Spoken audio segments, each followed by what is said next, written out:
तर पहा अ म्हणजे आहे ऑटोक्लेव्हिंग आणि ब म्हणजे आहे उकळणं. तर ऑटोक्लेव्हिंग आणि उकळणं ह्या दोन्ही ज्या आहेत निर्जंतुकीकरणाच्या पद्धती आहेत. त्यामुळे पर्याय क्रमांक 4 याचं उत्तर असणार आहे. तर पहा मित्रांनो ऑटोक्लेव्हिंग म्हणजे काय? की ऑटोक्लेव्हिंगद्वारे 15 ते 20 पाउंड लक्षात घ्यायचंय 15 ते 20 पाउंड प्रति वर्ग इंच दाब असणाऱ्या वाफेद्वारे 20 ते 30 मिनिट किती 20 ते 30 मिनिटांमध्ये निर्जंतुकीकरण करणे होय. त्याला म्हणतात ऑटोक्लेव्हिंग आणि जास्त दाबावर सुप्त उष्णतेमुळे जीवाणू आणि बीज दोन्ही मरतात. त्याला म्हणतात ऑटोक्लेव्हिंग.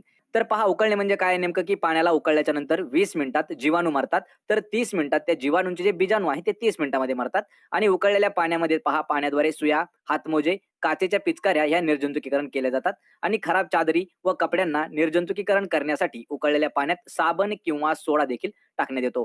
त्यामुळे ह्या ज्या वरील दोन्ही पद्धती आहेत अ आणि ब ह्या दोन्ही निर्जंतुकीकरणासाठी वापरण्यात येतात. पर्याय क्रमांक 4 योग्य उत्तर आहे. प्रश्न क्रमांक 2 आहे. सामाजिक आरोग्यावर परिणाम करणारे घटक कोणते आहेत? पहा सामाजिक आरोग्य यावरती परिणाम करणारे महत्त्वाचे घटक आपल्याला सांगायचे आहेत. याचं उत्तर आहे पहा पर्याय क्रमांक 4 वरील सर्व. तर वरील सर्व म्हणजे पहा आर्थिक स्तर, पर्यावरण आणि शिक्षण हे जे सर्व घटक आहेत हे सामाजिक आरोग्यावर परिणाम करतात. मित्रांनो त्यामध्ये आपण पाहणार आहोत सर्वात पहिलं पहा आर्थिक स्तर. आर्थिक स्तर म्हणजे काय की आर्थिक स्तरामुळे कुपोषणाचं प्रमाण हे जास्त वाढतं. यानंतर आहे पहा शिक्षण. तर शिक्षण जे आहे ते समाजातील ज्या व्यक्ती निरक्षर असल्यामुळे आरोग्यावर देखील परिणाम पडतो म्हणजे साक्षर नसल्यामुळे लक्षात ठेवायचंय. आणि महत्वाचं आहे पर्यावरण. तर स्वच्छता, परिसर व पर्यावरण हे आरोग्यावर परिणाम करत असतो आणि वरील हे सर्व जे घटक आहेत हे आरोग्यावर परिणाम करणारे घटक आहेत. आर्थिक स्तर, शिक्षण आणि पर्यावरण. पर्याय क्रमांक 4 चं उत्तर आहे. प्रश्न क्रमांक 3 आहे. भारत सरकारने राष्ट्रीय आरोग्य धोरण कधी जाहीर केलं आहे? पहा राष्ट्रीय आरोग्य धोरण हे भारत सरकारने कधी जाहीर केलेलं आहे? याचं उत्तर आहे पहा पर्याय क्रमांक 2 2002 साली राष्ट्रीय आरोग्य धोरण जे आहे हे भारत सरकारने जाहीर केलेलं आहे. मित्रांनो यामध्ये पहा लक्षात घेण्याचा महत्त्वाचा पॉइंट आहे की 2002 मध्ये राष्ट्रीय आरोग्य धोरण हे जाहीर केलं आहे आणि या धोरणाचं जे महत्त्वाचे उद्देश आहे ते म्हणजे आहे सर्वांना आरोग्य सेवा देणे आणि आरोग्य सेवेचे वैश्वीकरण करणे हे त्याचा महत्त्वाचा उद्देश आहे आणि धोरण जाहीर करण्यात आलेलं आहे. पहा राष्ट्रीय लोकसंख्या धोरण हे जे आहे हे 2000 साली जाहीर करण्यात आलेलं आहे. यामध्ये आपण कम्युनिटीमध्ये एक प्रश्न देखील विचारला होता. त्याचा भरपूर विद्यार्थ्यांनी चुकीचं उत्तर दिलं आहे. त्याचं उत्तर असणार होतं पहा 2000 साली राष्ट्रीय लोकसंख्या धोरण आणि राष्ट्रीय आरोग्य धोरण 2002 साली. पर्याय क्रमांक 2 अचूक उत्तर आहे. प्रश्न क्रमांक 4 आहे. खालीलपैकी कोणती समिती आरोग्य सेवा सुधारणा समिती नाही? पहा खालीलपैकी अशी कोणती समिती आहे की जी आरोग्य सेवा सुधारणा समिती येत नाही? याचं उत्तर आहे पहा पर्याय क्रमांक 1 केळकर समिती ही जी आहे ही आरोग्य सेवा सुधारणा समितीमध्ये येत नाही. यामध्ये करतार सिंग समिती, मुदलियार समिती आणि मुखर्जी समिती या तीनही समित्या आरोग्य सेवा सुधारणाविषयी आहेत. तर त्यामधली पहा आपण पाहणार आहोत पहिली मुदलियार समिती. ही जी आहे मित्रांनो पहा 1962 ला ही समिती स्थापन करण्यात आली आहे. आरोग्य सर्वेक्षण आणि नियोजन समिती म्हणून सुद्धा तिला ओळखलं जातं. कशाला? मुदलियार समितीला. यानंतर आहे पहा करतार सिंग समिती. तर ही जी आहे 1973 ला ही समिती स्थापन करण्यात आलेली आहे करतार सिंग समिती आणि आरोग्य आणि कुटुंब नियोजन अंतर्गत बहुउद्देशीय कामगारांची समिती या नावाने हिला ओळखलं जातं. मित्रांनो महत्त्वाचे पॉइंट आहेत हे देखील आपण नोट्स करून घेऊ शकता किंवा याच्या पीडीएफ सुद्धा तुम्हाला उपलब्ध करून दिलेल्या आहेत. आणि यानंतर आहे पहा तिसरी जी समिती आहे ती आहे मुखर्जी समिती. तर मुखर्जी समिती ही जी आहे 1965 ला ही समिती स्थापन करण्यात आली आहे. या समितीची जी निर्मिती आहे पहा कुटुंब नियोजनाच्या क्षेत्रातील आढावा घेण्यासाठी केली होती आणि ही जी समिती आहे ही आरोग्य सेवेचा तपशील आणि आरोग्य सेवेचे बळकटीकरण व्हावे यासाठी तयार करण्यात आलेली आहे. त्यामुळे पर्याय क्रमांक 1 आपलं उत्तर असणार आहे. केळकर समिती जी आहे ही आरोग्य सेवा सुधारणाशी संबंधित नाही. प्रश्न क्रमांक 5 आहे. राष्ट्रीय कीटकजन्य आजार नियंत्रण कार्यक्रमामध्ये खालील कोणत्या आजाराचा समावेश होत नाही? मित्रांनो प्रश्न महत्त्वाचा आहे पहा. राष्ट्रीय कीटकजन्य आजार नियंत्रण हा जो कार्यक्रम आहे यामध्ये खालीलपैकी कोणता असा आजार आहे की त्याचा समावेश केला जात नाही?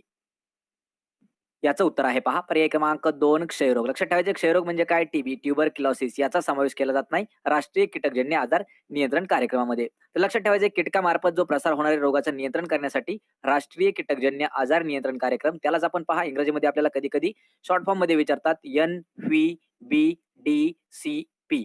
तर हे जे आहे हे शासनाने डिसेंबर 2004 या वर्षापासून राबवण्यास सुरुवात केली आहे आणि राष्ट्रीय कीटकजन्य आजार नियंत्रण कार्यक्रमाअंतर्गत येणारे जे आजार आहेत त्यामध्ये पहा पहिला आहे हिवताप, यानंतर आहे हत्तीरोग, यानंतर आहे जपानी मेंदूदाह, यानंतर पहा अजून एक आहे चिकनगुनिया हा देखील कीटकापासून होणारा आजार आहे आणि यानंतर आहे पहा काळा आजार. हे जे आहेत हे सर्व जे आत्ताचे सांगितलेले मी आजार आहेत तुम्हाला हे राष्ट्रीय कीटकजन्य आजार नियंत्रण कार्यक्रमामध्ये यांचा समावेश होतो. क्षयरोग सोडता. पर्याय क्रमांक 2 अचूक उत्तर आहे. प्रश्न क्रमांक 6 आहे. मलेरिया व हिवताप प्रतिबंध करण्यासाठी अतिसंवेदनशील भागामध्ये डॅश गटातील कीटकनाशकाद्वारे फवारणी केली जाते. याचं उत्तर आहे पहा पर्याय क्रमांक 4 सिंथेटिक पायरेथ्राइड या गटातील कीटकनाशक आहेत हे फवारणी केले जातात. कशामध्ये? ज्या ठिकाणी मलेरिया किंवा हिवताप हे प्रतिबंध करण्यासाठी केला जातो. लक्षात ठेवायचं मित्रांनो. आणि 1999 तर यामध्ये आपण समजून घेऊया 1999 पासून चालू केलेले जे राष्ट्रीय हिवताप प्रतिरोधक कार्यक्रमाच्या कृती आराखड्याच्या अंतर्गत हिवताप प्रतिबंध करण्यासाठी अतिसंवेदनशील भागामध्ये सिंथेटिक पायरेथ्राइड लक्षात ठेवा सिंथेटिक पायरेथ्राइड या गटातील कीटकनाशकाद्वारे फवारणी करण्यात येत असते. पर्याय क्रमांक 4 आपलं उत्तर असणार आहे. प्रश्न क्रमांक 7 आहे हत्ती रोग कोणत्या कीटकाच्या माध्यमातून होतो? पहा मित्रांनो हत्ती रोग हा जो आहे हा कोणत्या कीटकाच्या माध्यमातून होतो? याचं उत्तर आहे पहा पर्याय क्रमांक 1 तर मच्छरापासून होणारा रोग आहे लक्षात ठेवायचंय हत्ती रोग. तर पहा हत्ती रोग हा जो आहे हा डासाच्या माध्यमातून होणारा रोग आहे आणि हत्ती रोगाला कारणीभूत असणारा क्युलेक्स लक्षात ठेवायचं आहे. हत्ती रोगाला कोणता मच्छर कारणीभूत आहे? क्युलेक्स हा जो डास आहे हा हत्ती रोगाला कारणीभूत असणारा एक डास आहे. त्याची जी उपजात आहे त्यामध्ये पहा क्युलेक्स फटिगन्स या नावाने आहे. क्युलेक्स फटिगन्स ही जी आहे त्याची उपजात आहे. लक्षात ठेवायचं या प्रकारचा हा डास आहे आणि क्युलेक्स डास या डासाची वाढ ही जी आहे ही उघडे गटार ज्या ठिकाणी असतात नाले गटार त्या ठिकाणी होते आणि हा डास तळाशी डोके करून तिरक्या अवस्थेत असतो आणि क्युलेक्स डास हा जो आहे हा अंडी देत असतो. त्यामुळे क्युलेक्स डासाविषयी देखील आपण माहिती पाहिलेली आहे. हत्ती रोग होतो मच्छर म्हणजेच क्युलेक्स डासापासून. पर्याय क्रमांक 1 योग्य उत्तर आहे. प्रश्न क्रमांक 8 आहे 1 ग्राम स्निग्ध पदार्थापासून किती उष्मांक ऊर्जा मिळते? मित्रांनो प्रश्न थोडासा महत्वाचा आहे. यावरती अजून आपण 2 ते 3 प्रश्न डिस्कस करणार आहोत. त्यामधील हा प्रश्न आहे पहा 1 ग्राम स्निग्ध पदार्थापासून किती उष्मांक ऊर्जा मिळते? याचं उत्तर आहे पहा पर्याय क्रमांक 3 9 एवढी. तर लक्षात ठेवायचं 1 ग्राम स्निग्ध पदार्थ यापासून 9 किलो कॅलरी उष्मांक हा ऊर्जा मिळत असते आणि उष्णता मोजण्याचं जे एकक आहे ते आहे पहा कॅलरी. लक्षात ठेवायचंय उष्णता मोजण्याचं एकक कोणतं आहे? कॅलरी मोजली जाते. मानवाचं उष्णता मोजण्याचं एकक आहे कॅलरीमध्ये. आणि 1 ग्राम पाण्याचे तापमान 1 सेंटीग्रेडने जर वाढवण्यास उष्णतेला 1 किलो कॅलरी असं म्हणतात. तर यामध्ये पहा 1 ग्राम लक्षात ठेवायचंय 1 ग्राम स्निग्ध पदार्थ जर असेल स्निग्ध पदार्थ तर याची जी ऊर्जा आहे लक्षात ठेवायची कॅलरी ही 9.3 किलो कॅलरी एवढी असते. 1 ग्राम जर आपण कार्बोदक घेतलं पहा कार्बोहायड्रेट्स म्हणजे आपण कार्बोदक म्हणतो कर्बोदक 1 ग्राम तर वाढ खुंटणे हा जो आजार आहे हा फॉस्फरसच्या त्रुटीमुळे होणारा एक आजार आहे. पर्याय क्रमांक 3 वाढ खुंटणे. प्रश्न क्रमांक 10 आहे अणुबॉम्बचा स्फोट करण्यासाठी डॅश शृंखला अभिक्रिया वापरतात. पहा अणुबॉम्बचा जर स्फोट करायचा असेल तर कोणत्या प्रकारची एक साखळी वापरली जाते? त्या साखळी अभिक्रिया वापरली जाते. याचं उत्तर आहे पहा पर्याय क्रमांक 2 अनियंत्रित शृंखला अभिक्रिया ही वापरली जाते अणुबॉम्बचा स्फोट करण्यासाठी. पर्याय क्रमांक 2 अचूक उत्तर आहे. आणि मित्रांनो हा प्रश्न आपल्याला एक वेळा विचारण्यात आलेला आहे. महत्वाचा प्रश्न आहे. प्रश्न क्रमांक 11 आहे महाराष्ट्राची प्रशासकीय राजधानी आणि देशाची आर्थिक राजधानी म्हणून कोणत्या शहराला ओळखले जाते? पहा मित्रांनो 2 प्रश्न एकाच वेळी घेण्यात आलेले आहेत. प्रश्न महत्वाचा आहे. पहिला प्रश्न होतो महाराष्ट्राची प्रशासकीय राजधानी. त्याचबरोबर आपल्याला पहा दुसरा प्रश्न होतो देशाची आर्थिक राजधानी असं कोणतं शहर आहे? आणि याचं उत्तर आहे पहा पर्याय क्रमांक 1 तर मुंबई. लक्षात ठेवायचंय महाराष्ट्र राज्याची राजधानी आहे मुंबई आणि भारत देशाची आर्थिक राजधानी आहे पहा मुंबई. त्यामुळे पर्याय क्रमांक 1 आपलं योग्य उत्तर आहे. प्रश्न क्रमांक 12 आहे भारतातील दुसऱ्या क्रमांकाची व महाराष्ट्रातील प्रथम क्रमांकाची नदी कोणती आहे? या ठिकाणीही आपल्याला 2 प्रश्न विचारले आहेत. भारतातील दुसऱ्या क्रमांकाची नदी कोणती आहे आणि महाराष्ट्रातील पहिल्या क्रमांकाची नदी कोणती आहे? जे की एकच नदी आहे ती. याचं उत्तर आहे पहा पर्याय क्रमांक 4 तर गोदावरी ही जी नदी आहे ही भारतातील दुसऱ्या क्रमांकाची आणि महाराष्ट्रातील पहिल्या क्रमांकाची नदी येते. पर्याय क्रमांक 4 योग्य उत्तर आहे. प्रश्न क्रमांक 13 आहे सर्वात कमी लोकसंख्येची घनता असलेला जिल्हा खालीलपैकी कोणता आहे? पहा लोकसंख्येच्या बाबतीमध्ये सर्वात कमी घनता असलेला जिल्हा. याचं उत्तर आहे पहा पर्याय क्रमांक 3 गडचिरोली हा जो जिल्हा आहे हा सर्वात कमी लोकसंख्येची घनता असलेला जिल्हा आहे. पर्याय क्रमांक 3 आपलं उत्तर आहे. आणि मित्रांनो हा जो प्रश्न आहे पहा हा प्रश्न आपल्याला विचारला होता यवतमाळ पोलीस भरतीसाठी. त्यामुळे हा प्रश्न इम्पॉर्टंट प्रश्न आहे लक्षात ठेवायचा महत्वाचा प्रश्न होता. प्रश्न क्रमांक 14 आहे ईशान्य भारतात केला जाणारा स्थलांतरित शेतीचा प्रकार कोणता आहे? पहा ईशान्य भागामध्ये एक स्थलांतरित शेतीचा प्रकार केला जातो तो कोणता आहे? याचं उत्तर आहे पहा पर्याय क्रमांक 1 तर झूम हा जो शेतीचा प्रकार आहे लक्षात ठेवायचा आहे हा ईशान्य भारतामध्ये केला जाणारा एक प्रकार आहे आणि हा जो प्रकार आहे हा स्थलांतरित शेतीचा प्रकार आहे झूम. लक्षात ठेवायचे महत्वाचा प्रश्न आहे. प्रश्न क्रमांक 15 आहे 1870 मध्ये स्थापन झालेल्या सार्वजनिक सभेशी संबंधित व्यक्ती खालीलपैकी कोण आहे? याचं उत्तर आहे पहा पर्याय क्रमांक 3 सार्वजनिक काका. हे जे आहेत हे 1870 मध्ये स्थापन झालेली सार्वजनिक सभेशी संबंधित असणारी व्यक्ती आहेत. पर्याय क्रमांक 3 सार्वजनिक काका. प्रश्न क्रमांक 16 आहे पाकिस्तान या स्वतंत्र राष्ट्रासाठी द्विराष्ट्र सिद्धांत कोणी मांडला आहे? पहा पाकिस्तान याला स्वतंत्र राष्ट्र ठरवण्यासाठी एक द्विराष्ट्र सिद्धांत मांडला गेला तर तो कोणी मांडलेला आहे?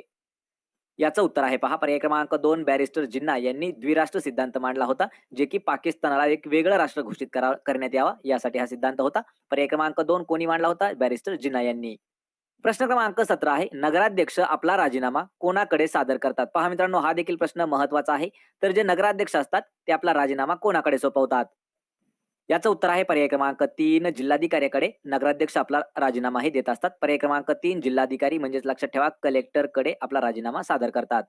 प्रश्न क्रमांक 18 आहे, ऊर्जेचा राखीव साठा म्हणून कोणास ओळखले जाते? पहा, ऊर्जेचा राखीव साठा. उत्तर आहे पर्याय क्रमांक 4 मेदाला म्हणतात पहा ऊर्जेचा राखीव साठा. पर्याय क्रमांक 4 अचूक उत्तर आहे मेद. प्रश्न क्रमांक 19 आहे, फ्लेम ट्री असे कोणाला संबोधले जाते? पहा, फ्लेम ट्री असं कोणास म्हणतात? याचं उत्तर आहे पर्याय क्रमांक 1 तर गुलमोहराला म्हटलं जातं पहा फ्लेम ट्री. पर्याय क्रमांक 1. प्रश्न क्रमांक 20 आहे, बलाचे एमकेएस पद्धतीमधील एकक कोणते आहे? मित्रांनो, हे जे काही महत्त्वाचे प्रश्न आहेत पहा, हे एक प्रकारे एमकेएस पद्धतीतील एकक कोणता आहे? उत्तर आहे पर्याय क्रमांक 4 न्यूटन हे जे आहे हे बलाचं म्हणजे फोर्स. पहा, फोर्स म्हणजे बलाचं एमकेएस पद्धतीमधील एकक आहे न्यूटन. प्रश्न क्रमांक 21 आहे, कोणती महिला पॅरिस मॅरेथॉन 2021 स्पर्धेची विजेता ठरलेली आहे? पहा मित्रांनो, 21 ते 26 हे जे काही प्रश्न असणार आहेत हे आपण पूर्णपणे करंट अफेअर 2021 वर पाहणार आहोत. याचं उत्तर आहे पहा पर्याय क्रमांक 3 टिजिस्ट मेमुए ही जी आहे महिला ही पॅरिस मॅरेथॉन 2021 या स्पर्धेची विजेता ठरलेली आहे.